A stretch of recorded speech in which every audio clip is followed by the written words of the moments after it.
रतन जी का डेथ और उसके बाद में जो मैसेजेस का फ्लड पूरी मीडिया में आया, it has become a trigger for a thought, जिस थॉट को मैं एक दशक से भी अधिक समय तक ऑब्जर्व कर। Those messages were actually celebrating the values, the principles that Ratan ji has lived. और जब मैं उन मैसेजेस को देखता हूँ और उन मैसेजेस को भेजने वालों को देखता हूँ, तो उन मैसेजेस भेजने वालों में कई लोग या ज्यादातर लोग ऐसे दिखते हैं जो इन वैल्यूज को सेलिब्रेट तो कर रहे हैं, लेकिन उनकी निजी जिंदगी में, उनके प्रोफेशनल लाइफ में, उनके सामाजिक लाइफ में, जिंदगी में वो इन वैल्यूज को जी नहीं, वो देख नहीं रहे।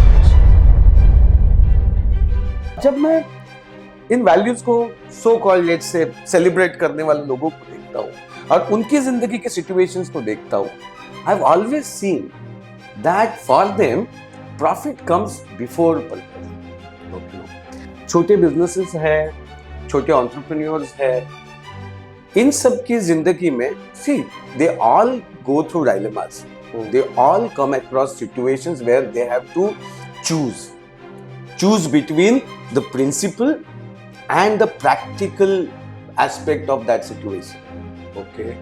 और ज्यादातर केसेस में जो प्रैक्टिकल एस्पेक्ट, जिसको प्रैक्टिकल कहते हैं, यू नो, उसी और झुक जाते हैं, और वो झुकते समय कहीं ना कहीं प्रिंसिपल को, तत्वों को कॉम्प्रोमाइज करते हैं। Okay, somebody's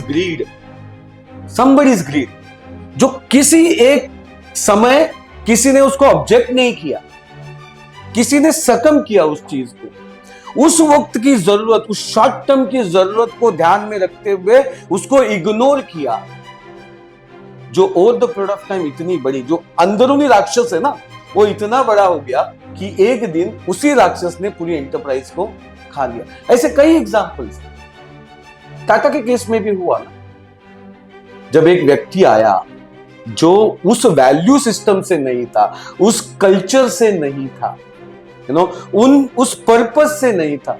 even Tata at that stage felt the heat, no, and Ratan ji had to come back. Same happened with Infosys. After retirement, Narayan Murthy ji had to come back. Because that succession, the one who took the lead, was not from that school of thought. नमस्कार, कैसे आप लोग? मेरे ख्याल से आप लोग हमारे चैनल को सब्सक्राइब कर रहे हैं। अगर नहीं कर रहे हैं तो प्लीज करिए, क्योंकि ये साल खत्म होने को आया, हम बहुत सारे अलग अलग मेहमान लेकर आए हैं, बहुत सारा अच्छा कंटेंट लेकर आए हैं, और अगले साल और भी बहुत अच्छा कंटेंट, बहुत अच्छे गेस्ट लेकर आएंगे। और जैसा मैंने कहा कि अब ये साल खत्म होने को आया है और आप इंट्रोस्पेक्ट तो करते हो ना, इस साल में क्या हुआ, इस साल में क्या आप कर पाए, क्या नहीं कर पाए, और अगले साल में आप क्या कर पाएंगे। आप कुछ रेजोल्यूशंस भी करते हो, और कई बार आप अपने काम के बारे में सोचते हो, है ना, because that's an integral part of your life. तो आपका जो काम है और आपका जो जीना है, ये बहुत एक ही होता है। मतलब जब आप काम अपना, क्या कहते हैं, आपकी सोच से और आप बिलीफ से करते हो, तो आपकी लाइफ की क्वालिटी भी बहुत अच्छी हो जाती है, अच्छे लेवल पे हो जाती है। अब जैसे ही हमारे जो बहुत बड़े एंटरप्रेन्योर लीडर थे, रतन जी टाटा जी, जब गए तो बहुत सारी चर्चा हुई कि उनके वैल्यूज के बारे में, उनके सोच के बारे में, उनके काम के बारे में, उनके ऑर्गेनाइजेशन के बारे में, कि वो क्या थे और कितना लॉस हमको हो रहा है उनके जाने के बाद। ये बहुत सारी चर्चा होती रही, लेकिन सवाल ये उठता है कि भाई, आप जब ये चर्चा करते हो, ये सोचते हो, तो क्या उसमें से कुछ चीजें अपने लाइफ में इनकॉर्पोरेट करते हो? अब जब ये सवाल उठते हैं तो फिर ये होता है कि भाई ये करें कैसे, क्योंकि कुछ तो होना चाहिए जिसको पकड़ के हम इसको अपने काम में, अपनी जिंदगी में ला सकते हो। तो हमारे एक दोस्त हैं रोहित अरोरा जी, उनकी ये संस्था है, उनकी ऑर्गेनाइजेशन है जिसका नाम है ट्रांसगनाइजेशन। और उसके जो पार्टनर हैं कुंदन गुरव जी, तो हमारे मित्र हैं, उनको मैं बहुत सालों से जानता हूं। तो ये वही काम करते हैं, ये वही काम करते हैं। उनका विजन भी ये है कि टाटा जैसे या इन्फोसिस जैसे या आनंद महिंद्रा जैसे ऑर्गेनाइजेशंस और कैसे लाएं, या जो छोटी ऑर्गेनाइजेशंस हैं इनमें ये सोच और इनमें ये वैल्यूज कैसे लाएं ताकि ये सालों साल सस्टेनेबल रहे और इंस्टीट्यूशनलाइज हो सके। तो आइए मिलते हैं कुंदन गुरव जी से, क्योंकि उन्होंने इस पे एक बहुत अच्छा राइटअप लिखा था जिससे मुझे बड़ी क्यूरियोसिटी हुई कि भाई ये जो आपको लगा अंदर से कि आप सिर्फ चर्चा कर रहे हैं रतन जी के जाने के बाद, आप अपने काम में अपने सोच में क्यों नहीं ला रहे, तो ये कैसे लाएं और क्यों ऐसा कुंदन जी को लगा, इसके बारे में हम बात करते हैं, चर्चा करते हैं। आइए मिलते हैं कुंदन गुरव जी से।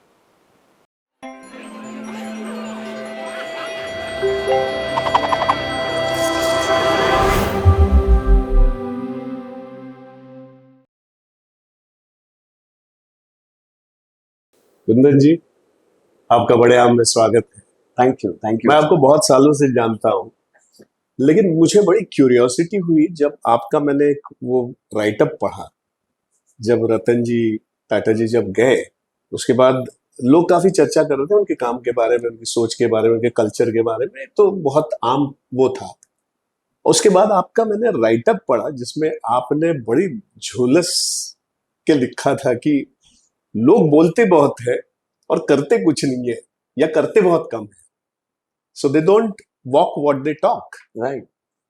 तो मुझे बड़ी क्यूरियोसिटी हुई कि भाई इसको हम थोड़ा सा चर्चे पे लाते हैं।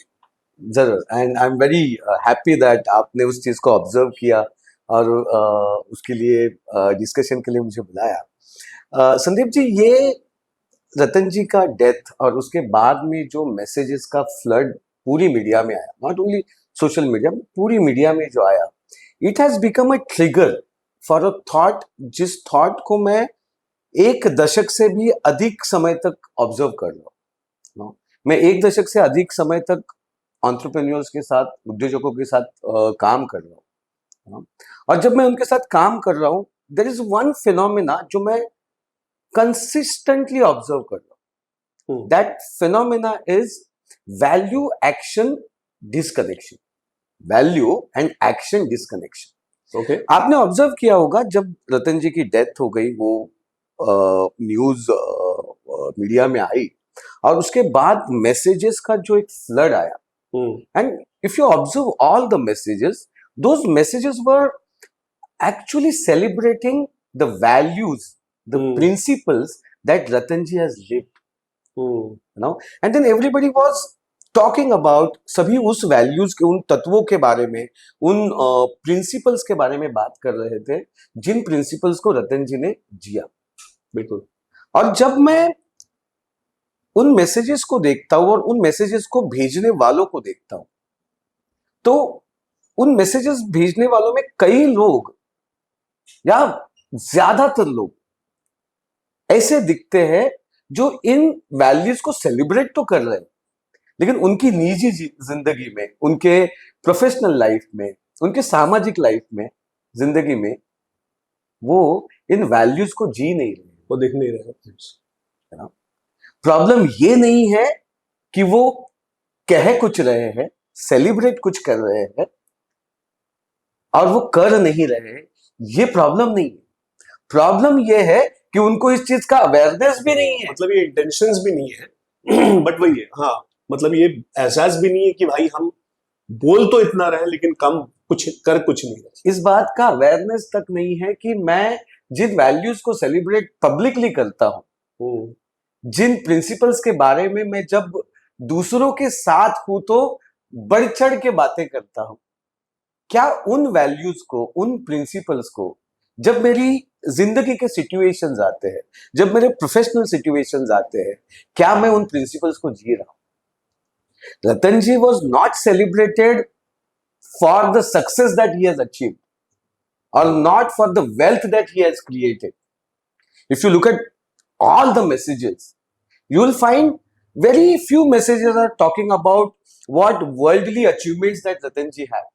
Correct. But there are a lot of messages which are talking about, बहुत सारे वो messages हैं जो बात कर रहे हैं कि वो किन तत्वों पे जिए, वो किन प्रिंसिपल्स पे जिए. उन्होंने प्रॉफिट विथ पर्पस और रादर पर्पस बिफोर प्रॉफिट पे काम किया. और जब मैं इन वैल्यूज को so called let's say celebrate करने वाले लोगों को देखता हूं और उनकी जिंदगी के सिचुएशंस को देखता हूं, I have always seen that for them profit comes before purpose. Okay no. तो ये जो मतलब आमतौर की जिंदगी में हम बात कर रहे हैं, जो भी आमतौर छोटे एंटरप्रेन्योर्स हैं या जो भी एसएमईज हैं, जो भी है, छोटे बिजनेसेस है, छोटे एंटरप्रेन्योर्स है, इन सब की जिंदगी में see they all go through dilemmas. They all come across situations where they have to choose between the principle and the practical aspect of that situation. Okay. और ज्यादातर केसेस में जो प्रैक्टिकल एस्पेक्ट जिसको प्रैक्टिकल कहते हैं, उसी और झुक जाते हैं.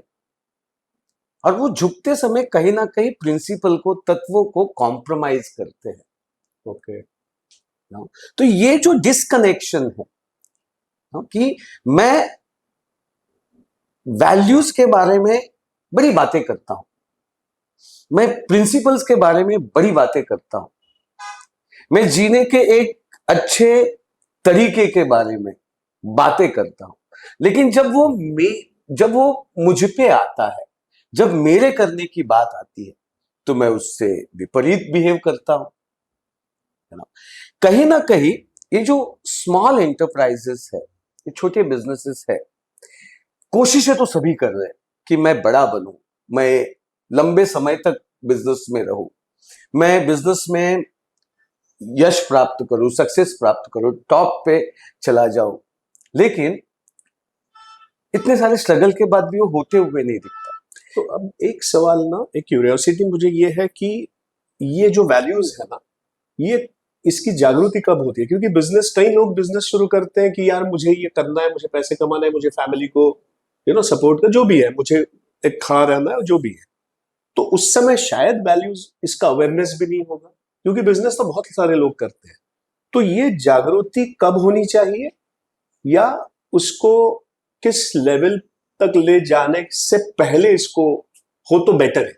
ओके. इस जागृति आज जिस मार्केट एनवायरनमेंट में हम ऑपरेट कर रहे हैं, उसमें तो मैं कहूंगा कि आप जब शुरू कर रहे हो तभी से इन वैल्यूज का जागृति होना चाहिए. ओके. क्योंकि अब जो मार्केट है या अब जो सिचुएशन में हम है, इन सिचुएशंस में जब तक आप पैशन के बियॉन्ड, जब तक आप आपके फिजिकल या वर्ल्डली टारगेट्स के बियॉन्ड नहीं सोचोगे ना, तब तक इस मार्केट में सरवाइव करना पॉसिबल नहीं है. तो मतलब यही है कि पहला तो शुरू आप करते हो अपने आप को इस्टेब्लिश करने के लिए, कुछ 4 पैसे कमाने के लिए, और आपको फैमिली या जो भी है आपको खड़ा रहने के लिए, ठीक है. तो वो आप शुरू करते हो, तो उस जर्नी में आपको वैल्यूज के बारे में भी सोचना चाहिए, जैसे आप शुरू करते हो फाउंडेशन में. या सो जनरली हम जब शुरू करते हैं ना, तो कहीं ना कहीं पे थॉट, प्रोडक्ट, प्रॉफिटेबिलिटी, ग्रोथ यहां पे ही होता है. ओके. ऐसा नहीं कि उस वक्त उस व्यक्ति के अंदर वो प्रिंसिपल्स नहीं है, वो वैल्यूज नहीं है, ऐसा नहीं है. लेकिन वो कहीं ना कहीं उन चीजों को, जैसे हम कह रहे हैं कि अभी मुझे शुरू करना है तो मुझे पहले एस्टैब्लिश होना है, पहले मुझे एक स्टैंड क्रिएट करना है, उसके बाद मैं प्रिंसिपल्स की बात करूंगा. तो यहाँ कहीं ना कहीं पे हम सोच रहे हैं कि ये जो आइदर और वाला थॉट है, कि मैं एस्टैब्लिश होऊंगा और फिर मैं प्रिंसिपल और वैल्यूज की बात करूंगा. आइदर और के थॉट के साथ में और एक थॉट है जिस पे हमने ध्यान देना पड़ेगा. Why either or, why not this and that? मतलब profitability and values, profitability with values, profitability with principles, profitability with purpose. Why not? ये और ये दोनों पॉसिबल है, ये या ये थॉट जो है, इस थॉट के थोड़े बियॉन्ड जाना पड़ेगा। कई बार हम सोचते हैं कि या प्रॉफिटेबिलिटी आएगी या तो मैं प्रिंसिपल्स को लीव करूंगा। मैं प्रिंसिपल्स को लीव करते हुए प्रॉफिटेबिलिटी की ओर क्यों नहीं जा सकता? सो दिस एंड दैट, ये पॉसिबल। अब कई बार होता है कि कई बार फैमिलीज में ही वैल्यूज होती है, जैसे इवन आमतौर की अपने मिडिल क्लास फैमिली या जिस फैमिली में अपनी एक वैल्यूज होती है जो फैमिली में लाई जाती है, और वो वैल्यूज को लेकर अगर वो बिजनेस में आता है या बिजनेस खड़ा करता है तो एक इनहेरेंट उसकी वैल्यूज होती है। लेकिन अगर ऐसा नहीं है और कोई बिजनेस शुरू कर रहा है तो वैल्यूज वो कैसे लाए, उसको कैसे अवेयरनेस में लाए और पर्पस कैसे लाए उसके बिजनेस में, ये अगर आप थोड़ा सा। अब फंडामेंटल क्वेश्चन है संदीप जी कि हम बिजनेस शुरू क्यों कर रहे हैं? Okay. अब on a surface level we can say कि we are starting business so that we can make profit. Correct. अब इसी को थोड़ा और क्वेश्चन करते हैं, when will we be able to make profits? When we are competent enough, when we have, आपका clientele बड़ा है, आप सर्व कर रहे हो आपके क्लाइंट्स को। नाउ कॉम्पिटेंसी एक पार्ट हो गई, लेकिन इस पूरी कॉम्पिटेंसी का अल्टीमेट जो मैनिफेस्टेशन होने वाला है, या आप कह रहे हो कि बड़ा क्लाइंटेल होगा या सर्व करना, सो अल्टीमेटली आपकी जो भी कॉम्पिटेंसी है वो अल्टीमेटली जब वैल्यू क्रिएट करेगी किसी के लिए, तब कहीं जाके आप प्रॉफिटेबिलिटी लेके आओगे। So for me objective looks like profit, but profit will come through value. Okay, can you give an example or something like that so that we get more clear on this? Okay, especially let's talk about a cafe. Okay, somebody decides to start a cafe. On a surface level, he's starting a cafe so that he can make money out of it. Okay, right? He will be able to generate profits out of it. But where these profits are going to come? These profits are going to come only and only when he serves his customer in a better way and he gives value to that customer. Economy का एक basic law है that says you get paid for the value that you create in the marketplace. Okay. You never get paid for the time that you spend in the marketplace. आपने market place में कितना समय गुजारा, उस पे आपको मिलने वाला जो पे है वो डिफाइन नहीं होता, वो डिपेंड नहीं होता, वो डिपेंड होता है कि आप वैल्यू क्या क्रिएट करते हो। So when we are talking about what is the value in the case of cafe, first value is I need to give a good cafe. मतलब मुझे एक अच्छी कॉफी देनी है। अब उसके साथ में मुझे एनवायरनमेंट देना है, एक्सपीरियंस देना है। अब ये सारी चीजें देखिए, देना है। तो जब मैं दूंगा तो ही मैं पाऊंगा।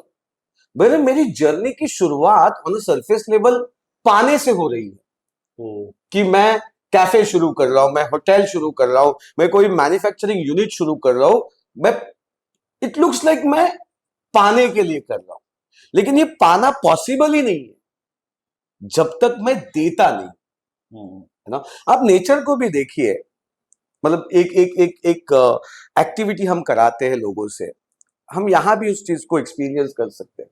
संदीप जी, हम इनहेल और एक्सेल करते हैं, राइट?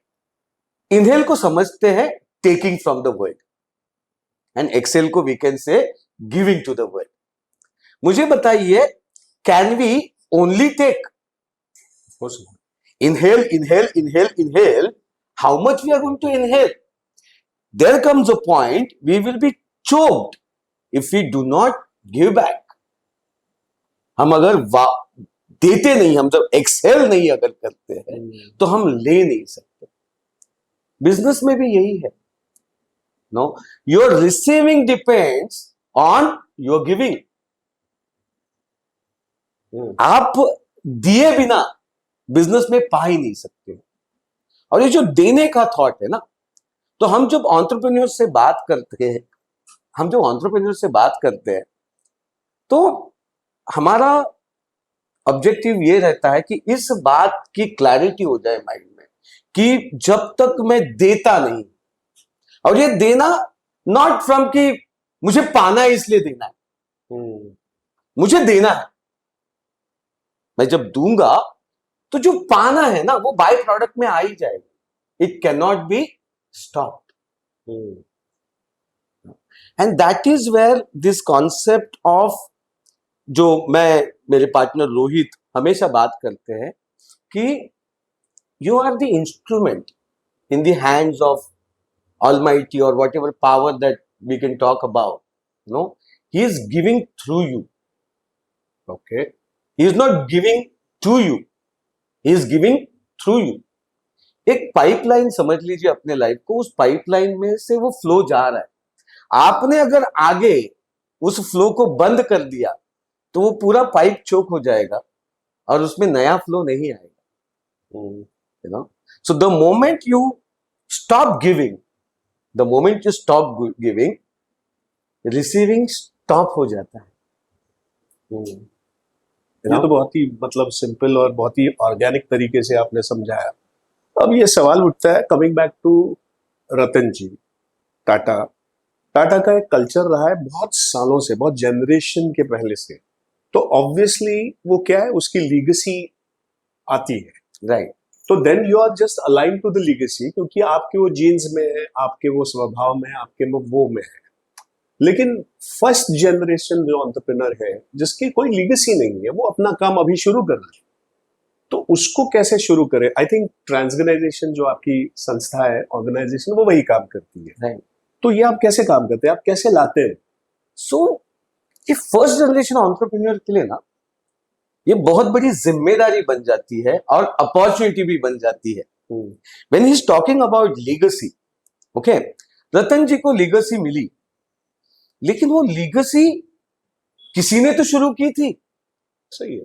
उनके 2 जनरेशन 3 जनरेशन पीछे जाएंगे तो वो एक व्यक्ति था जिसको हम टाटाज का फर्स्ट जनरेशन एंटरप्रेन्योर कहेंगे जी। उसने जब वो शुरू की तो अगले 3 जनरेशन में वो रतन जी को लीगेसी मिली।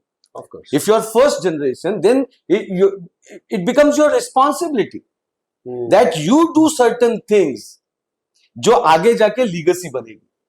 Now, किसी भी इंस्टीट्यूशन के लाइफ में एक लाइफ टाइम है ना, ये एक ब्लिप की तरह है, ये एक स्पाइक की तरह है। एक इंस्टीट्यूशन के लाइफ में कई बार एंटरप्रेन्योर्स को लगता है कि मेरे ही लाइफ टाइम में जो टाटा की ग्लोरी है वो मिल जाए। हम जब रतन जी की बात करते हैं तो वो जो ग्लोरी है वो एक जनरेशन में नहीं मिली है ना, there is generation to generation work happen. Yeah, because we talk about JRD also, right? There are people who still kind of, they talk about the way he used to, behave or the way he used to work. उनका work culture तब से, मतलब अब लोग उनके बारे में भी बात करते हैं, राइट, और अब रतन जी के बारे में बात करते हैं, तो मतलब ये उनके इंस्टीट्यूशन में रहा है, राइट। ये जो फर्स्ट जनरेशन है ना, इसके लिए अपॉर्चुनिटी है कि वो राइट फाउंडेशन डाले, और वो जो राइट फाउंडेशन डालेगा, रादर मैं ये कहूंगा कि उनकी जिम्मेदारी है कि वो उस फाउंडेशन को डाले ताकि वो लीगेसी बने ना। उसको उनको उनके एक लाइफ टाइम में क्या वो ग्लोरी मिलेगी? प्रोबेबली नहीं मिलेगी, लेकिन अगर उन्होंने वो फाउंडेशन ही नहीं डाला तो वो लीगेसी बनेगी ही नहीं, ये श्योर है। And apart from any size of organization, right? वो भले छोटा एक SME हो या क्या कहते हैं, छोटा एक धंधा हो, जो भी हो, जैसे हम कैफे की बात कर रहे हैं, so it starts from size doesn't matter, right? It's whatever business or work you are doing, वो आपके कल्चर में होना जरूरी है ताकि फिर आपका वो लीगेसी बनते जाए, right. See, if we look at history, everything that has become huge, it was sometime it was a small entity, if that small entity has focused on right principles, it became big. सो मैं entrepreneurs के case में हमेशा कहता हूँ ना कि वो बीच में कोई बाबा थे जिनका वो डायलॉग था कि कृपा यहीं पे अटकी हुई है, यू नो। सो मैं एंटरप्रेन्योर्स के केस में भी ये कहता हूँ कि कहीं ना कहीं कृपा यहीं पे अटकी हुई है। मैं कृपा तो चाहता हूँ, मैं वो ग्रोथ को चाहता हूं, मैं उस अपने आप को एक एम्पायर बनाना चाहता हूं, लेकिन कृपा कहां अटकी है? तो कृपा इस सोच में अटकी हुई है कि मैं छोटा हूं तो मैं प्रिंसिपल फॉलो नहीं करूंगा। What stops a cafe from following a simple principle of I will get paid only if I create the value? और वो फैक्ट भी है ना, ट्रुथ भी है। No, I will take care of my people. हम अगर टाटा को देखें तो टाटा में the purpose has always been, हम जहां भी बिजनेस करेंगे, हम जहां भी इंडस्ट्री डालेंगे, उसके आसपास की जो कम्युनिटी है उसका अपलिफ्टमेंट होना तो चाहिए। हम टाटा मोटर्स जब जाते हैं, आप और हम दोनों ही साथ गए थे टाटा मोटर्स टेल्को के इसमें, हमने देखा कि उस एक टेल्को के आने की वजह से वो जो पूरी आजू बाजू की जो पूरी कम्युनिटी है उसका अपलिफ्टमेंट हुआ है। जमशेदपुर, नो, टाटा की वजह से वो एक पूरा शहर खड़ा है।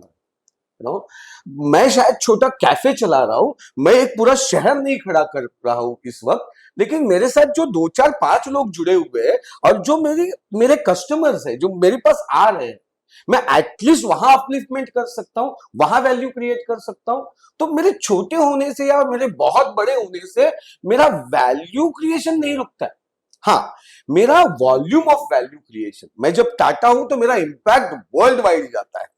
मैं एक छोटा कैफे हूं तो शायद मेरा इंपैक्ट उस पर्टिकुलर एरिया तक ही, यू नो। बट जब मैं उस एरिया पे फोकस करता हूं और मेरा वैल्यू क्रिएशन पे फोकस करता हूं तो ऑटोमेटिक ये जो चक्र है, यू नो, ट्रांसऑर्गेनाइजेशन में हम इसको कहते हैं मनन चक्र। आपके पर्पस का चक्र, पर्पस का चक्र तो इंडिविजुअल से ही शुरू होता है। आपके सोल में वो एक थॉट आया हुआ है और उसका फ्रेग्रेंस सबसे पहले तो आपके आसपास जो लोग हैं उनको मिलेगा। मैं जब संदीप जी के साथ गए 7 8 10 साल से कनेक्टेड हूं, तो कोई एक फ्रेग्रेंस है डेफिनेटली जो मुझे वैल्यूएबल लगता है और इसलिए मैं कनेक्टेड हूं। अब जैसे जैसे वो फ्रेग्रेंस बढ़ते जाएगा वैसे वैसे वो दुनिया की ओर पहुंचते जाएगा और वो इंपैक्ट बड़ा होता जाएगा। But it all starts with that one or two individual who come closer to you and who could smell that fragrance of selfless contribution, fragrance of compassion, you know, fragrance of creating value for others। क्योंकि यही चीजें जो है ना जिसको हम fragrance कह सकते हैं, you know, selfish consumption fragrance नहीं है, इट स्टिंक्स। तो मैं जब शुरू कर रहा हूं, yes, looking at all the practicality, this thought of me making money out of this will be there, but me making money out of this enterprise is going to be the result of value that I am going to create। ये अगर thought है ना, then it becomes profound, then from a stink to fragrance वाली journey होती है। अब आप एक उदाहरण बताइए जो एक लाइफ टाइम में शुरू किया था एक छोटा स्मॉल एंटरप्राइज से जो अब एक बड़ा हो गया है, ऐसा कोई उदाहरण आप बता सकते हैं और उसके रीजंस क्या है? ओके, क्यों ऐसा वो हुआ? सो मैं और मेरी ऑर्गेनाइजेशन ट्रांसऑर्गेनाइजेशन हम गए 1 दशक से काम कर रहे हैं and we been fortunate enough that we could connect to so many enterprises in this country जो स्मॉल एंड मीडियम है। रादर हमने बाय डिजाइन कहा है कि हम कॉर्पोरेट्स के साथ नहीं, हम स्मॉल एंड मीडियम के साथ ही काम करेंगे। और अराउंड उधर जरूरत है ग्रोथ की और उधर एक्चुअली जरूरत है जहां पे you can so seeds, right, वहां ग्रोथ की जरूरत है, ग्रोथ का पोटेंशियल है, लेकिन वहां पे वो जो राइट माइंडसेट है ना उसकी भी जरूरत है, you know. So we come from कि राइट माइंडसेट दे दो, उनको डिजर्विंग बनाओ, ग्रोथ तो आ जाएगी। सो इस जर्नी में अराउंड 458 कंपनीज के साथ मैंने बहुत इंटेंसली, मेरी कंपनी ने बहुत इंटेंसली इन 10 सालों में 1 दशक में काम किया हुआ है। वहां कई ऐसे एग्जाम्पल्स है of course it started with the conventional thought कि भाई पैसा बनना चाहिए, you know, and when I am talking all this, I am also not against पैसा बनना चाहिए, पैसा बनना चाहिए क्योंकि that will bring sustainability, that money will help you to spread that fragrance, you know, but fundamental thought क्या होना चाहिए, नो. सो विद दिस, मतलब आपने एग्जांपल कहा, I can give you number of examples, you no.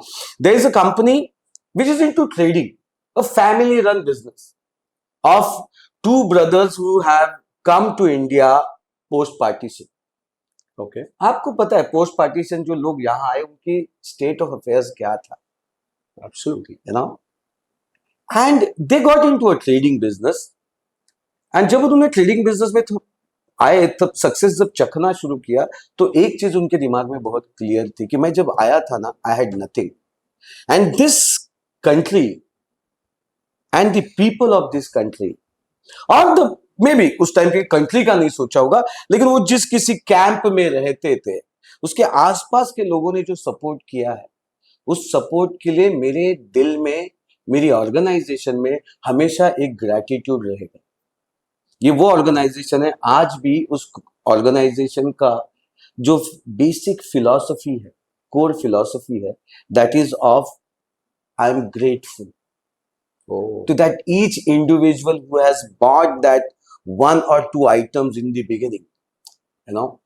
मैं नाम नहीं ले सकता उस कंपनी का, लेकिन आज, मतलब मैंने जब उनके साथ काम शुरू किया था, that by that time they were already 300 crore company. मेरे आंखों के सामने today they are a 1500 crore company. You know, now this journey from 300 to 1500, or maybe from some lakh to 1500 crore, is not only result of what they have done, but it is the result of that basic philosophy of giving. तो आप कैसे काम करते हैं? ये मतलब आप ये इंस्टीट्यूशन में क्या लाते हैं जिसको आप इसको उस लेवल पे ले जाते हो? तो अगर आप वो स्ट्रक्चर या उस वैल्यूज की बात करेंगे, उसके भी एक टर्म्स है, टर्मिनोलॉजी है, वो अगर आप बताएं.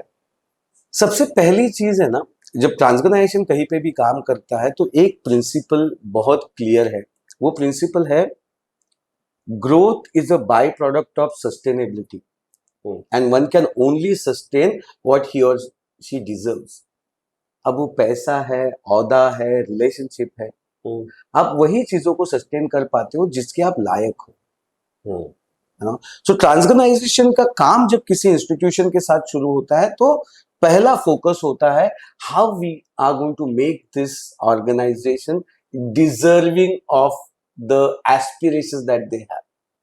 और ये डिजर्विंग बनाने का काम जो है वो शुरू होता है प्रमोटर से, क्योंकि हर बिजनेस जो है, हर एंटरप्राइज जो है, वो उस प्रमोटर का रिफ्लेक्शन है.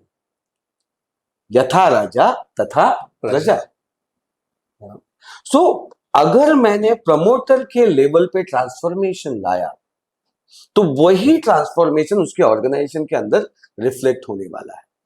तो पहली शुरुआत होती है उस प्रमोटर के माइंडसेट में ट्रांसफॉर्मेशन. अब माइंडसेट ट्रांसफॉर्मेशन जब मैं कह रहा हूं, मतलब शायद ये वर्ड माइंडसेट ट्रांसफॉर्मेशन बड़ा डिफिकल्ट लगता होगा, बट सिंपल है कि मैं जिस प्रेमाइस से सोच रहा हूं ना, उस प्रेमाइस के अंदर थोड़ा सा शिफ्ट लाना. क्योंकि अल्टीमेटली मैं जब इस प्रेमाइस से ऑपरेट करता हूं कि मुझे प्रॉफिटेबिलिटी लानी है, लेकिन उस प्रॉफिटेबिलिटी को मैं सवाल अगर पूछूंगा, तो जवाब यही आएगा कि if you serve your customer well, if you are willing to compassionately, selflessly contribute in the life of your customer, आपको जो चाहिए वो मिल जाएगा. राइट. सो प्रेमाइस में चेंज इतना ही करना है कि सेल्फिश कंजम्पशन से सेल्फलेस कंट्रीब्यूशन. ये जो शिफ्ट है ना, ये जो शिफ्ट है, ये शिफ्ट कर दिया ना फ्रॉम मेरे लिए टू वर्ल्ड के लिए, that is the tap opening of. बस वो शिफ्ट करना है. और जैसे ही आप प्रेमाइस चेंज करते हो ना, कि आप कहां खड़े होकर देख रहे हो, When you raise your standards, आप ऊंचाई से जब देखते हो तो दूर का दिखता है। कई लोगों को दूर का नहीं दिख पाता है क्योंकि वो खड़े ही बहुत छोटे, मतलब वैचारिक प्लेटफॉर्म जो है वो बहुत ही छोटा है, बहुत ही सेल्फिश कंजम्पशन वाला है। जब एक एंटरप्रेन्योर एक एंटरप्राइज शुरू करता है ना, वो हर एंटरप्राइज, जब तक वो लेजिटिमेट बिजनेस कर रहा है, वो हर एंटरप्राइज के अंदर पोटेंशियल है to become Tata. Maybe not in his lifetime, but if he does right things, put a right foundation, and he can institutionalize his thought, then that institution will make sure that that thought impacts the world, and then the manifestation of being Tata or being Amul or being General Electric company, that can happen. अच्छा गुंजन जी, अभी आपने एक शब्द का इस्तेमाल किया, compassion, है ना? तो अब तक जो बिलीफ है या अब तक जो ये क्या कहते हैं चलन में है, इसको पैशन कहते हैं। मतलब पैशन से आप जो भी करोगे वो बड़ा होगा। पैशन होना बहुत जरूरी है, उसमें जान आती है, उसमें आदमी जी जान से काम करता है, उसमें लाइफ होता है। और आपने अभी कहा कंपैशन, तो ये क्या डिफरेंस है और क्यों कंपैशन जरूरी है? मतलब कई एंटरप्रेन्योर जब बात करते हैं ना, इस देश में आप एंटरप्रेन्योरशिप अगर देखो, maximum entrepreneurship is about passion. So they're passionate about something and they want to do something with that passion. But कहीं ना कहीं passion is like a fashion. जैसे फैशन बदलती है ना, वैसे पैशन बदलता है। बदलता है मतलब? Today I'm passionate about something. Okay, I do things. Either I get success or I get failure. Okay. If I get failure, then I start looking at something else. Okay. And start doing that. आप अगर नए entrepreneurs की ओर देखो तो आपको कई लोग ऐसे दिखेंगे जो 8 महीने पहले कुछ कर रहे थे, फिर आप उसको 8 महीने बाद मिलो तो कुछ और कर रहा है, फिर और 1 साल के बाद मिलो कुछ और कर रहा है। Because now I am passionate about something else. Okay. जब हम compassion की बात करते हैं, then we are talking about I am not driven by what product or what trend is going on. Rather, I am driven by a purpose which I want to manifest. I want to make this world a better place by doing my bit. Okay. And when I'm doing that my bit, now I'm committed to that bit. My commitment won't change the moment trend changes. Okay.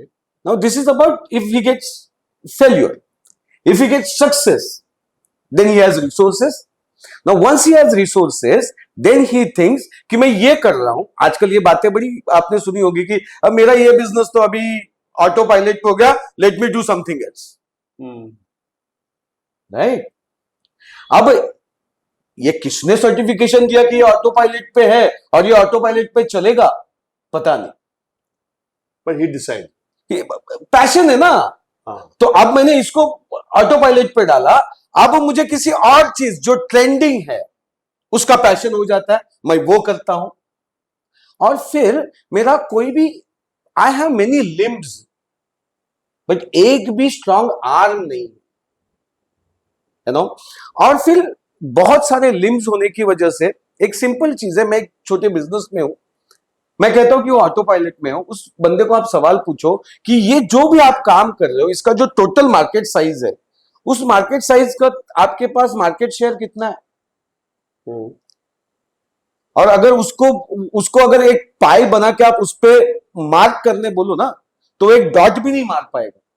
तो मैं उस market में अभी dot भी नहीं हूं और मैं दूसरे मार्केट में एंटर कर रहा हूं। जब पैशन से आदमी ड्रिवन होता है तो ये सारी चीजें होने के चांसेस है। और आज का सर बिजनेस का जो सिचुएशन है ना, वो मुंबई के लोकल ट्रेन जैसा है। आपको मौका मिला, आप अंदर चढ़ गए और आपके दो पैर जो है ना वो जमीन पे है। आपको अगर पैर में खुजली आती है और एक पैर उठा लेते हो ना खुजाने के लिए, उसको वापस रख नहीं सकते क्योंकि somebody else has already entered, you know। और ऐसे में अगर मैं मेरे पैशन से अलग अलग चीजें करूंगा, मतलब एक मार्केट है जिसको मैं समझता हूं, उसमें मैं सही कर रहा हूं, और बिकॉज अब मेरे पास रिसोर्सेस आ गए, मैं कुछ और करने जाता हूं। तो ये जो चल रहा है इसको पर्पस के साथ है तो इंस्टीट्यूशनलाइज आप कर सकते हो। जो एनर्जी आप इधर फिर डाल रहे हो, उधर फिर नया खड़ा खड़ा कर रहे हो, जो इसको लाइफ टाइम में शायद आप इंस्टीट्यूशन कर पाओगे। राइट। पर्पस जो है ना वो आपको ये जो छोटे छोटे पिटफॉल्स है ना इससे बचाता है, आपको फोकस्ड रखता है, आपको किसी एक चीज पे कमिटेड रखता है। और जब आप फोकस्ड हो, कमिटेड हो, तो आप लीगेसी की बात कर सकते हो। अगर नहीं है ना, अगर नहीं है तो फिर ये लीगेसी वाली बातें नहीं करना है। अच्छा, दूसरी एक बात ऐसा है कि ये अगेन सवाल आया जो आमतौर पे चलन में है कि आप एक उसमें लगे हुए हैं, ये आपका से आप इसको बड़ा कर रहे हो, और कई बार होता है कि आपको गलत चीजें सामने से आती है। लेकिन जैसे आपको एक ऑफर आता है, एक बड़ा offer, you can't even deny it और इग्नोर नहीं कर सकते, और क्योंकि ये आपको आगे चल के बड़ा भी देगा। लेकिन शुरू ऐसे होता है कि भाई इसमें हमारा हिस्सा है, या सामने वाला कहता है इसमें हमारा कट है ना। तो आपको ये बड़ा ललचाता है क्योंकि ये आपको अगले साल तक सस्टेनेबल करेगा, आपका पूरे salaries will be taken care of. लेकिन अब इसमें क्या करना चाहिए? Very good. आपने ना ये सवाल पूछ के एक फिनोमेना पे लेके आए हमें इस डिस्कशन को, और इस फिनोमेना को समझना बहुत जरूरी है। Okay, short term versus long term. As a entrepreneur हम हमारे डे टू डे लाइफ में बहुत सारे डायलेमास और बहुत सारे परस्पर विरोधी चीजों में से जाते हैं। जो अभी आप बात कर रहे हो वो short term versus long term की बात है। मुझे एक अपॉर्चुनिटी आ गई, उस अपॉर्चुनिटी को मैं शॉर्ट टर्म में अगर लूंगा तो मेरा अगला 1 साल 1.5 साल सेट हो जाएगा। ओके, जब भी इस तरीके की सिचुएशंस आती है, तो जब भी दो परस्पर विरोधी चीजें आपको जब खींचती है, जिसको हम ट्रांसफॉर्मेशन भाषा में कहते हैं तनाव, जो तनाव पैदा करती है, तो हमें एक चीज देखनी पड़ती है जिसको कहते हैं कॉमन बॉन्ड। ओके, क्या कॉमन बॉन्ड है? ओके, जैसे एक जनरल पब्लिक या जनरल लोगों को समझने के लिए बात करते हैं कि जब भी हस्बैंड वाइफ के बीच में तनाव होता है ना, तो कॉमन बॉन्ड क्या है? बच्चे है ना। बच्चा इज द कॉमन बॉन्ड जो इस तनाव को कम करता है और राइट चीज करने पे प्रवृत्त करता है। उसी फिनोमेना को आप लो। जब शॉर्ट टर्म और लॉन्ग टर्म की बात आती है तो कॉमन बॉन्ड है सस्टेनेबिलिटी। क्या चीज है जो मेरे बिजनेस को सस्टेन करेगी? आज मैं ब्राइब करूंगा या मैं उस सिचुएशन को आज मैं सकम करूंगा। ओके, जब मैं उस सिचुएशन को सकम करता हूं तो मैं मेरे ऑर्गेनाइजेशन के अंदर क्या मैसेज दे रहा हूं? चलता है। राइट। जब मैं छोटा हूं और मैं इस सिचुएशन को सकम करता हूं तो मैं मेरे ऑर्गेनाइजेशन को एक सटल मैसेज दे रहा हूं कि चलता है। और जैसे जैसे आप बढ़ते हो ना, जैसे जैसे आप बड़े होते जाते हो, ये चलता है ना, ये भी बढ़ जाता है। तो जो आज आप बाहरी दुनिया में देख रहे हो कि ब्राइब या कट लेना, ये कब आपकी ऑर्गेनाइजेशन में शुरू हो जाएगा ये आपको पता भी नहीं चलेगा, and it will harm your sustainability. इस देश का बड़ा दुर्भाग्य है, कई बिजनेसेस एक ऊंचाई पे जाते हैं और एक दिन वो दे क्रैश। कई एग्जांपल्स है। सत्यम बिकेम मेटास, ये कहां से आ रहा? somebody's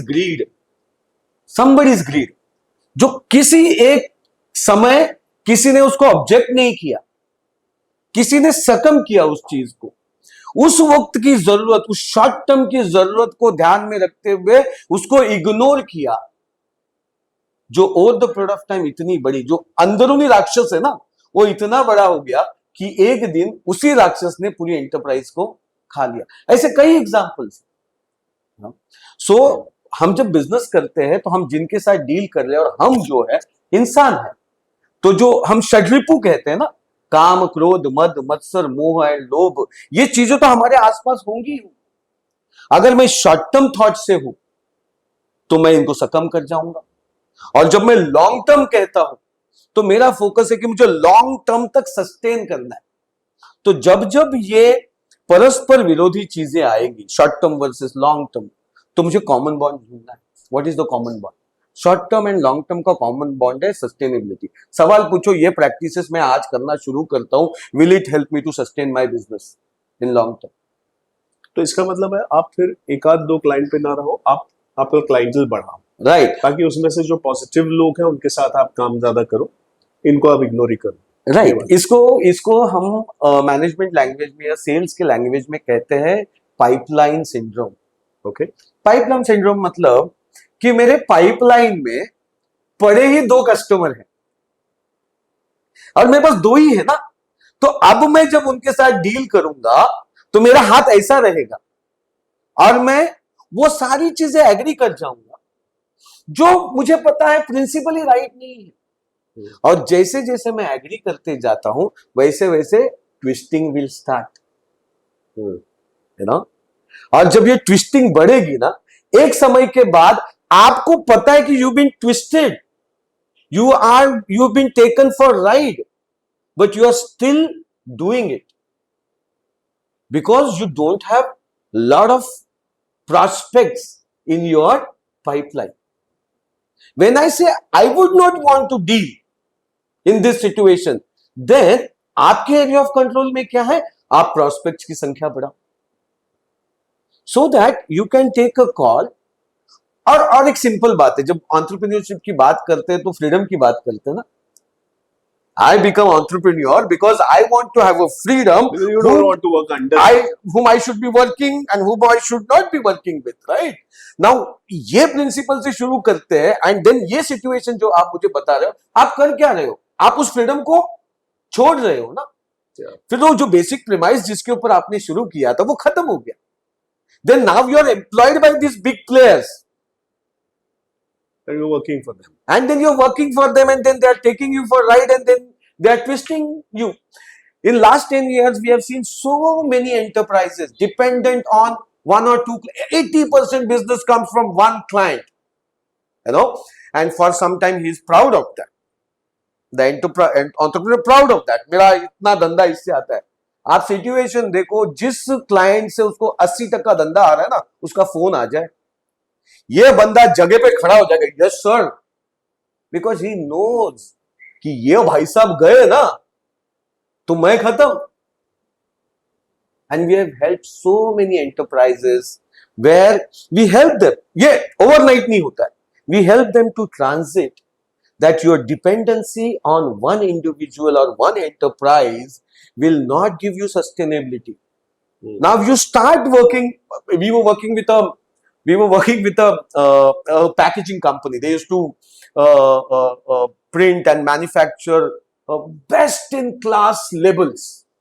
और इनके लेबल्स जो थे ना वो लिकर इंडस्ट्री में जाते थे। अब लिकर इंडस्ट्री में आपको पता है कितने प्लेयर है, यू नो, तो वो स्मॉल नंबर ऑफ कस्टमर्स उनके साथ कर रहे थे एंड उस इंडस्ट्री के टॉप 2 जो प्लेयर्स थे वहां से इनका बिजनेस आ रहा था। Very happy. One day liquor industry में कंसोलिडेशन हुआ और जो टॉप के 2 थे ना वो एक हो गए। Now he is getting business from one company, okay, and he knows the day he says कि बॉस मजा नहीं आया, इसकी तो हालत ही खराब हो जाएगी, you know. And that's where when we were having this intervention with them and conversing with them, तो हमने कहा कि ये सस्टेनेबिलिटी नहीं लाएगा। सस्टेनेबिलिटी लानी है तो आपको ये बड़े प्लेयर्स के साथ काम कर रहे हो आपको छोटे छोटे प्लेयर्स के साथ भी काम करना शुरू करना पड़ेगा. आपका number of customers and percentage of dependency on each customer, इसको आपको डिवाइड करना पड़ेगा, डी रिस्क करना पड़ेगा. अगर वो working with one customer who is giving you 70-80% is a huge risk on your sustainability. तो जब जब शॉर्ट टर्म लॉन्ग टर्म की बात आएगी ना, तो कॉमन बॉन्ड है सस्टेनेबिलिटी. आप पूछो कि ये जो मैं कर रहा हूं ना, is it going to help me to sustain? क्योंकि मैं जितना लंबा सस्टेन करूंगा ना, उतना ही मैं ग्रो करूंगा और उतनी ही मैं लीगेसी बना पाऊंगा. शॉर्ट टर्म से कोई लीगेसी नहीं बनेगी. ये बात करते हुए मुझे एक मेरे लाइफ में घटित हुई घटना याद आती है. तलवलकर साहब, it was a time beginning of my career. तो ये जो बड़े बड़े स्पीकर एंड सेलिब्रिटीज, जो बड़े जिनसे लोग मोटिवेट होते हैं, तो उनके प्रोग्राम्स में मैं जाता था.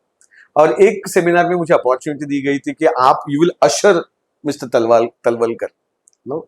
तो मेरे लिए वो मौका था कि मैं अशर करूंगा, तो और मैं पूरा कोऑर्डिनेट करूंगा, तो मुझे उनसे कॉन्वर्स करने का मौका मिलेगा. तो जिम वाले तलवलकर. हाँ जी, जिम वाले तलवलकर साहब के साथ एक सेमिनार में उनका सेमिनार हुआ, और उसके बाद में उनको ऐसे उनकी गाड़ी तक छोड़ने जा रहा था. तो मैंने वो अपॉर्चुनिटी लेके एक सवाल पूछा कि sir, how you guys have become so big? You know, it was Savarkar Dadar का. तो वहीं से मैं उन्हें बाहर ले जा रहा था. उन्होंने सामने एक बड़े पेड़ की ओर उंगली करके मुझे पूछा कि तुझे क्या लगता है ये पेड़ इतना बड़ा कैसे हो गया? तो मैंने कहा कि ये कई सालों से, कई दशकों से, शायद शतकों से यहीं पे है, और इसीलिए ये इतना बड़ा हुआ. बोलते वही है, हम कई दशकों से यहां है, मार्केट में है, और इसलिए हम बड़े. You know, so sustaining for longer period of time in the market is important. That will bring you growth, because all the period of time you will calibrate, you will correct, and you will become deserving. You know, all the period of time you will work on your capabilities, and as you work on your capabilities, you will become deserving of the aspirations that you have. Entrepreneurs का कभी कभी ये हो जाता है कि उनको उन 5 सालों में, उन 10 सालों में, उन 3 सालों में, उस एक लाइफ स्पैन में उनको वो टाटा की लीगेसी चाहिए. तो हो ही नहीं सकता. मतलब मैं हमेशा ये बात पे सोचता हूं कि इस देश में शायद सभी एंटरप्रेन्योर्स को एप्पल जैसा बनना है, लेकिन बहुत कम लोग हैं जिनको स्टीव जॉब जैसे बनना है. कई लोगों को टाटा बनना है, लेकिन बहुत कम लोग हैं जिनको रतन टाटा बनना है. यू नो, ये जो लेख लिखा ना, ये वहीं से आ रहा है कि मुझे टाटा के उस ग्लोरी को सेलिब्रेट करना है, उस सक्सेस को मुझे सेलिब्रेट करना है, लेकिन उस सक्सेस जिन प्रिंसिपल्स की वजह से आया, उन प्रिंसिपल्स को मुझे प्रैक्टिकलिटी के आवरण के नीचे छुपा के रखना कि ये प्रैक्टिकली पॉसिबल. तो एक सारे हर्डल्स, ये जो सारे हैं, एक लेवल के बाद आप जब बड़े होते हो, है ना, जैसे टाटा जैसी ऑर्गेनाइजेशन तो बहुत बड़ी है, बट फिर भी एक बड़ी ऑर्गेनाइजेशन जब होती है, तो उसके बाद फिर आप जैसे कोलैबोरेट भी करते हो, फिर आप और भी एक्सपैंड करने की सोचते हो, तो उस समय अलग चैलेंजेस आते हैं, और उस समय आपकी टीम भी उतनी ही, क्या कहते हैं, कार्यरत होती है. राइट. तो फिर उसको कैसे आप वो करते हो? Because that is also important, right? Because the leader is there, but उसके साथ टीम भी तो साथ होनी चाहिए. तो उसको हर स्टेज ऑफ बिजनेस में अलग चैलेंजेस है. हर बिजनेस में अलग चैलेंजेस है. See, business and management of business or strategy of business is a very contextual thing. उसके कोई ऐसे स्टैंडर्ड रूल्स नहीं है, क्योंकि आप और मैं एक ही इंडस्ट्री में हो सकते हैं. आप और मैं एक ही मार्केट में भी हो सकते हैं, आपका और मेरा प्रोडक्ट भी एक हो सकता है, लेकिन आपके और मेरे चैलेंजेस कंप्लीटली अलग हो सकते हैं, यू नो। सो एंड ये चीज फैक्ट है कि बिजनेस के हर हर साइकिल में, हर स्टेज पे देयर आर चैलेंजेस। अब मैं छोटा हूं तो अलग किस्म के चैलेंजेस है, जब मैं बड़ा होता हूं, बड़ा होते जाता हूं तो मेरा अलग चैलेंज हो जाता है, यू नो। अब इसको हैंडल अगर करना है ना, तो एक एक चीज ध्यान में, या एक चीज हमें समझनी पड़ेगी, दैट मुझे जितने जल्दी ऑर्गेनाइजेशन से ऑर्गेनिज्म में मैं अपने आप को ट्रांसफॉर्म कर लूं ना, उतना मुझे इन चीजों को हैंडल करना आसान होगा, यू नो। ऑर्गेनाइजेशन से ऑर्गेनिज्म, ऑर्गेनिज्म क्या है? एक जीव है जिसका body, mind, heart and spirit है। उसके आजू बाजू में, उसके एनवायरनमेंट में होने वाले चेंजेस को वो सेंस करता है और अपने आप को उस एनवायरनमेंट के हिसाब से ट्रांसफॉर्म करता है, ताकि वो उस एनवायरनमेंट में सस्टेन कर सके। आपकी और मेरी शुरुआत, अगर हम कहें कि हमारी शुरुआत एक सिंगल सेल से हुई, राइट, बट उस सिंगल सेल को भी समझता था कि मुझे अगर सरवाइव और सस्टेन करना है तो मुझे इस एनवायरनमेंट के साथ अपने आप को रेलेवेंट रखना पड़ेगा, इसके साथ मुझे अपने आप को ट्रांसफॉर्म करना पड़ेगा। जब मैं कहता हूं कि मैं छोटा होता हूं तो अलग चैलेंजेस होते हैं, बड़ा होता हूं तो एक अलग किस्म के चैलेंजेस होते हैं। छोटा होता हूं तो टीम ज्यादा बड़ी नहीं होती है, लेकिन जब मैं बड़ा हो जाता हूं तो बड़ी टीम हो जाती है, तो मैं अचानक चीजों को नहीं बदल सकता। मेरे पास एक मैकेनिज्म होना चाहिए जो कंटिन्यूअसली, जो आजू बाजू में, मेरे मेरे बाहरी दुनिया में, जो मेरी बाहरी एनवायरनमेंट में जो चेंजेस हो रहे हैं उसको सेंस करे और उन चेंजेस को लेके मेरी अंदरूनी दुनिया को ट्रांसफॉर्म करे, और जिसको मैनेजमेंट लैंग्वेज में कहते हैं having alpha and beta system. Alpha system जो होती है ना, वो आपके आज को टेक केयर करती है, you know, it is focused on making sure that your today is taken care of. But if everybody is focused on today, then who is working on tomorrow? Generally entrepreneur driven companies में वो entrepreneur होता है, वो कहीं networking में जाता है, कहीं पे सेमिनार्स में जाता है, एग्जीबिशंस में जाता है और देखता है कि बाहरी दुनिया में क्या बदलाव हो रहे हैं, उन बदलावों को लेके आता है और अपने ऑर्गेनाइजेशन के अंदर बदलाव करने की कोशिश करता है। लेकिन ये इंडिविजुअल अपने मसल पावर पे कितना खींच लेगा? एज ए इंडिविजुअल हम सबकी मसल पावर के लिमिटेशंस है, और इसीलिए हम सिस्टम्स लाते हैं। मुझे अगर कोई बहुत हेवी चीज खींचनी है तो मुझे पता है कि मेरे मसल का एक लिमिटेशन है, तो मैं कोई पुली ले आता हूं, मैं कोई लीवर ले आता हूं, मतलब मैं एक सिस्टम ले आता हूं। तो जब मैं एक छोटी एंटरप्राइज हूं और मैं जब बढ़ना शुरू करता हूं, तो मुझे सबसे पहले माइंडसेट पे क्या ट्रांसफॉर्मेशन करना है कि मैं बहुत ज्यादा समय तक ऑर्गेनाइजेशन नहीं रह सकता, मुझे ऑर्गेनिज्म बनना पड़ेगा। ऑर्गेनिज्म मतलब एक ऐसा जीव जो सेंस कर सकता है how my environment is changing, and then उस सेंस, जिसको स्किल ऑफ एंटिसिपेशन कहते हैं, उस स्किल ऑफ एंटिसिपेशन को यूज करके मैं मेरी ऑर्गेनाइजेशन के अंदर बदलाव करना आज शुरू करता हूं। शायद जो बदलाव है वो 3 साल बाद आने वाला है, और इसीलिए मेरे पास बीटा सिस्टम होनी चाहिए जिसकी रिस्पॉन्सिबिलिटी टुमारो है, जिसकी आज, टुडे इज नो, अल्फा मेरा taken care by alpha. It's a very budgeted kind of work, you know, कि मेरा साल का एनुअल ऑपरेटिंग प्लान ये है, मेरा ये बजट्स है और इन बजट्स के हिसाब से मैं चलूंगा। Process driven, very standardize work.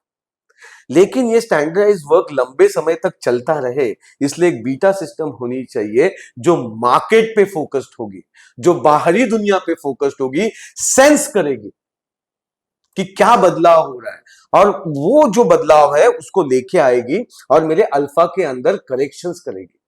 You know, जब ये सिस्टम मैं डाल देता हूं तो मैं मेरी ऑर्गेनाइजेशन को कंटिन्यूअस ट्रांसफॉर्मेटिव स्टेट में ले जाता हूं, और जब मैं कंटिन्यूअस ट्रांसफॉर्मेटिव स्टेट में हूं तो फिर मैं मेरा मार्केट से रेलेवेंस या तो कायम रख रहा हूं या बढ़ा रहा हूं। धंधे बंद होने के पीछे का एक कारण है, बहुत इंपॉर्टेंट कारण है, कि उनका रेलेवेंस खत्म हो गया। आज हमें नोकिया दिखता नहीं है, कारण हम सबको पता है ना कि रेलेवेंस खत्म हो गया। राइट। मैं जब एक छोटी एंटरप्राइज हूं, तभी से अगर मैंने ये माइंड में ट्रांसफॉर्मेशन कर लिया कि मुझे बहुत जल्दी ऑर्गेनाइजेशन बनना है, इंडिविजुअल से ऑर्गेनाइजेशन बनना है और ऑर्गेनाइजेशन से ऑर्गेनिज्म बनना है। जैसे मैं उसको ऑर्गेनिज्म बना दिया ना, मैंने उसके अंदर चैतन्य डाल दिया, मैंने उसके अंदर वाइटलिटी डाल दी, जब मैंने उसके अंदर लाइफ डाल दी ना, अब वो चलेगी। जैसे कई बार हमारे उसमें मैंने देखा है कि कई आर्टिस्ट्स हैं, टेक्नीशियंस हैं, वो अगर अपने आप को अपडेट नहीं करते हैं टेक्नोलॉजी से या आपके उससे, तो नए यू आर ट्रेंड्स आउट से। Of work. ऐसे कई बार हमने देखा हुआ है। Yeah. मतलब even editors, good editors were out of work because पहले जो फिल्म था, स्टिनबैक था, उसके बाद जब डिजिटल पे आया तो दे कुडंट लर्न दो digital, Because they got so stuck with the alpha, with today, क्योंकि जब आप अच्छे होते हो ना, तो आपको काम की कमी नहीं है। जब आप अच्छे होते हो तो आपको काम की कमी नहीं। एंटरप्राइजेस के बारे में भी यही है, जब एक एंटरप्राइज अच्छी वैल्यू क्रिएट करती है तो काम की कमी नहीं है, तो बहुत सारा काम आएगा। कई एंटरप्रेन्योर्स आपको बोलेंगे अरे काम ही इतना है, जो है ऑर्डर्स वही पूरे नहीं कर पा रहा हूं, तो मैं कंप्लीटली उसके अंदर एनग्रोस्ड हूं। लेकिन अगर मैं नहीं सोचूंगा कि मैं अगर कंप्लीटली इसके अंदर एनग्रोस्ड हो गया तो बाहरी दुनिया में क्या बदलाव हो रहे हैं ये तो पता ही नहीं चलेगा, ये मुझे एहसास पता ही नहीं होगा। चलेगा और उससे मेरा रेलेवेंस खत्म होगा। धंधे के सस्टेनेबिलिटी का सिंपल गणित है, आप तो जब तक रेलेवेंट हो तब तक आप मार्केट में हो। जिस दिन आपका रेलेवेंस खत्म, how good you were, it doesn't matter. धंधे में your past success guarantees you nothing. Profession में भी करेक्ट।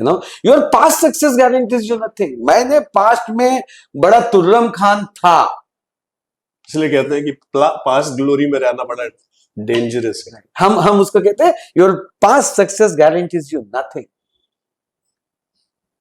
और इसलिए मेरी एक आंख फ्यूचर पे, how things are, how environment is changing, and can I do something today, can I start something today in a very small way which is in alignment with the changes happening in the marketplace. That will bring relevance. अब एक आखिरी एक पड़ाव पे हम आते हैं, मतलब जिसका एक बड़ा वो है कि हम टाटा की जब बात करते हैं तो हम कहते हैं कि वो जनरेशन से बिजनेस बड़ा हुआ है, इंस्टीट्यूशनलाइज हुआ है।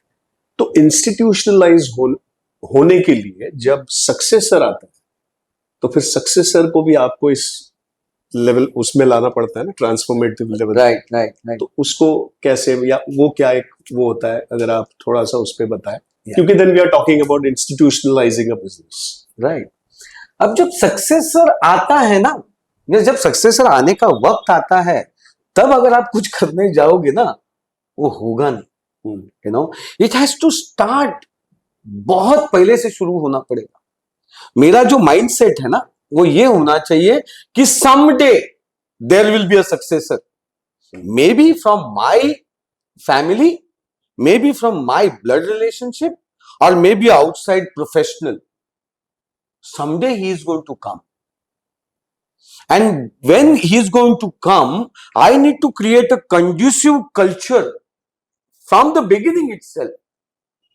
मतलब मेरे को शुरुआत ही लेट गो से ही करनी है कि मैं को एक दिन इसको लेट गो करना है। कई बार क्या होता है, कई बिजनेसेस उस व्यक्ति के पर्सोना से, उस व्यक्ति के चार्म से इतने प्रभावित होते हैं कि दुनिया उस इंस्टीट्यूशन को नहीं जानती है, उस व्यक्ति को जानती है। और जिस दिन वो व्यक्ति चला जाता है या उस व्यक्ति से गलती से कोई गलती हो जाती है, वो पूरी एंटरप्राइज गिर जाती है। बट जब उस एंटरप्रेन्योर के माइंड में ये शुरुआत से है, इदम न मम, ये मेरा नहीं है, I have to someday give it to. और जब ये थॉट होता है ना, अब जनरली क्या होता है, अपने यहां थॉट है इदम मम, बट जब इदम न मम से शुरुआत होती है तो वो ऑटोमेटिकली लेट गो करने के लिए, किसी व्यक्ति के हाथ में देने के लिए, जो रेन है वो किसी दूसरे के हाथ में देने के लिए जो कंड्यूसिव एनवायरनमेंट चाहिए, जो कंड्यूसिव कल्चर चाहिए, वो कर पाता है। और अगर वो नहीं किया है तो अचानक एक दिन नहीं हो सकता। कई एंटरप्रेन्योर्स को आप देखो, सीईओ चाहिए, सीईओ चाहिए, अभी वक्त आ गया है, सीईओ चाहिए। अरे एक दिन अचानक खड़े होके मुझे सीईओ चाहिए बोलने से सीईओ नहीं आएगा, और आया भी तो भी वो आपके गए 30 साल की जर्नी को इमीडिएटली नहीं समझ पाएगा, अडॉप्ट नहीं करते। वो शायद आपकी जो सरफेस लेवल पे दिखने वाली प्रैक्टिसेस है, जो सिस्टम्स है, प्रोसेसेस है, उसको एक बार समझ लेगा, लेकिन जो आपकी सोच है, आपका पर्पस है, आपकी वैल्यू सिस्टम जो है, उसको कैसे समझेगा। बॉर्नवीटा की एक एड आती है, आप सबने देखी होगी, हम सबने देखी होगी। उसमें वो माँ और वो बेटा दोनों भागते हैं, है ना, और वो कंसिस्टेंटली रोज भागते हैं, उस वक्त तक भागते हैं जब तक वो बेटा माँ को हरा नहीं देता। तो उस बॉर्नवीटा के एड में वो माँ और बेटा जो भाग रहे हैं, वो कंसिस्टेंटली तब तक भाग रहे हैं जब तक कि बेटा मां को हरा नहीं देता। It's a journey. तो जब मैं मेरा सक्सेसर की बात कर रहा हूं ना, तो it is not that one fine day I am getting somebody as a successor, rather मैं उस व्यक्ति के साथ, जिसको मैं सीईओ कहूं या मेरा सक्सेसर कहूं, उसके साथ एक जर्नी कर रहा हूं। वो किसी के लिए 18 महीने की जर्नी हो सकती है, किसी के लिए 2 साल की हो सकती है, किसी के लिए 3 साल की जर्नी हो सकती है। लेकिन जब मैं वो जर्नी उसके साथ करता हूं, जब मैं अपने आप को उस सक्सेसर में इन्वेस्ट करता हूं, जब मैं उसको वेरी ऑब्वियस चीजों के बियॉन्ड वाली चीजें बताता हूं कि मेरी ऑर्गेनाइजेशन के अंदर ये डिसीजन इस तरीके से क्यों लिया जाता है, उसके पीछे मार्केट फिनोमिना के सिवा मेरी सोच क्या है, मेरा जो ऑर्गेनाइजेशन का जो पर्पस का फ्रेमवर्क है वो क्या है, मेरे ऑर्गेनाइजेशन के कल्चर का बेस क्या है, what are the fundamentals of this organization being in existence, कारण क्या है। और ये कारण ऐसे एक दिन एक सेशन में बैठ के नहीं समझाए जा सकते। कई लोगों को लगता है कि इंडक्शन में एक पीपीटी में बता दिया कि this is vision, this is the mission. It doesn't work that way, because what you have written is what you believed in, that's your belief. Okay, now वो जिन शब्दों में आपने लिखा है, उन शब्दों का वो दूसरा व्यक्ति क्या अर्थ निकालेगा, यू डोंट नो। तो वो एक टाइम का ट्रांजैक्शन नहीं, बल्कि ये जर्नी है। और जब वो जर्नी आप उस व्यक्ति के साथ करते हो, जब आप उसको आइडेंटिफाई करते हो, पहले तो आइडेंटिफाई कि कौन मुझे रिप्लेस कर सकता है। मैं कई एंटरप्रेन्योर्स को कहता हूं कि वो अपने कार्ड पे लिखते हैं मैनेजिंग डायरेक्टर, चेयरमैन। मैं कहता हूं पहले कार्ड फाड़ के फेंक दो, इस पे लिखो सीईओ, और खुद सीईओ का रोल प्ले करो, और फिर वो कार्ड जो है ना वो दूसरे व्यक्ति को दो कि वो लिख सके उस पे सीईओ। उस व्यक्ति को बनाओ, और जब वो बन जाएगा ना तो वो कार्ड उसको दे दो, अब वो सीईओ है, अब आप आपके कार्ड पे मैनेजिंग डायरेक्टर लिखो। सो ये जो सक्सेशन है, या टाटा के केस में भी हुआ ना, जब एक व्यक्ति आया जो उस वैल्यू सिस्टम से नहीं था, उस कल्चर से नहीं था, उस पर्पस से नहीं था। Even Tata at that stage felt the heat, and Ratan ji had to come back. True. Same happened with Infosys. After retirement, Narayan Murthy ji had to come back, because that succession, the one who took the lead, was not from that school of thought. So, हम जब succession की बात कर ले तो हमने सिर्फ बड़ी मैकेनिकल सिस्टम वाली चीजों पे फोकस, वो तो करना ही चाहिए, लेकिन उससे ज्यादा फोकस जो है वो क्या मेरा बिलीफ सिस्टम है, क्या हमारा पर्पस है, what are those fundamental principles on which this institution is standing. उस पे ओरिएंटेशन करना भी बहुत जरूरी है, एंड वो उसके इनग्रेन करना, उस व्यक्ति ने उसको जीना जरूरी है। क्योंकि मुझे कोई चीज का अंडरस्टैंडिंग होना और मुझे किस चीज का मैंने किसी चीज को जीना, इसमें फर्क है। आप और मैं कॉन्शियसली कितना जीते हैं और अनकॉन्शियसली कितना जीते हैं। मैं कॉन्शियसली ये कह सकता हूं कि मैं इस प्रिंसिपल को फॉलो करता हूं, लेकिन मेरे जो दिन के जागृत अवस्था में जो 12-15 घंटे है, वो 12-15 घंटे मैं कॉन्शियस नहीं हूं। अगर मैं उस चीज को जी नहीं रहा हूं ना, तो मेरे जीने में उसके विरोधाभासी चीजें दिखेंगी। मैं कह रहा हूं कि I believe in selfless contribution, ये मैं कॉन्शियसली बोल रहा हूं। मैं अगर उस चीज को जी नहीं रहा हूं ना, तो मेरी एक्शन में दिखेगा मेरे एक्शन में दिखेगा कि ये बोलता कुछ और है और ये करता कुछ और है। वापस हम उसी बात पे जा रहे हैं कि हमने उस दिन मैंने जो लिखा था, वो जो राइटअप था, दैट वाज कमिंग फ्रॉम कि हम जो कहते हैं, हम जिसको सेलिब्रेट करते हैं, हम जिसको चर्चा करते हैं, प्रोफेस करते हैं, क्या हम उसको जीते हैं?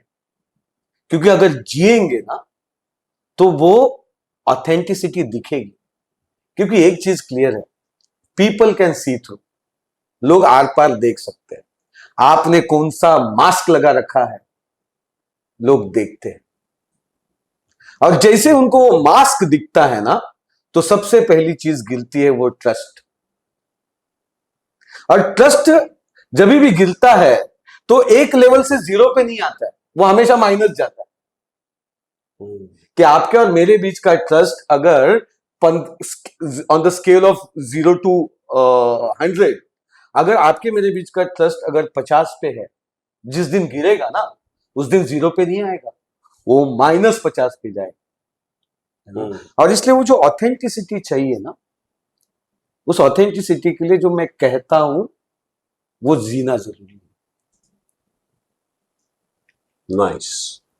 मेरे ख्याल से कुंदन जी अब कुछ क्या कहते हैं पर्सपेक्टिव्स, प्रकाश आ गया कि इसको कैसे जिया जाए। मतलब जैसे तो यही था कि हमको यही लाना था टेबल पे कि ऐसे बहुत सारे लोग हैं जिन्होंने इंस्टीट्यूशंस बनाए हैं which we are proud of, लेकिन उनके जाने के बाद या ऐसे और क्यों नहीं बन रहे हैं।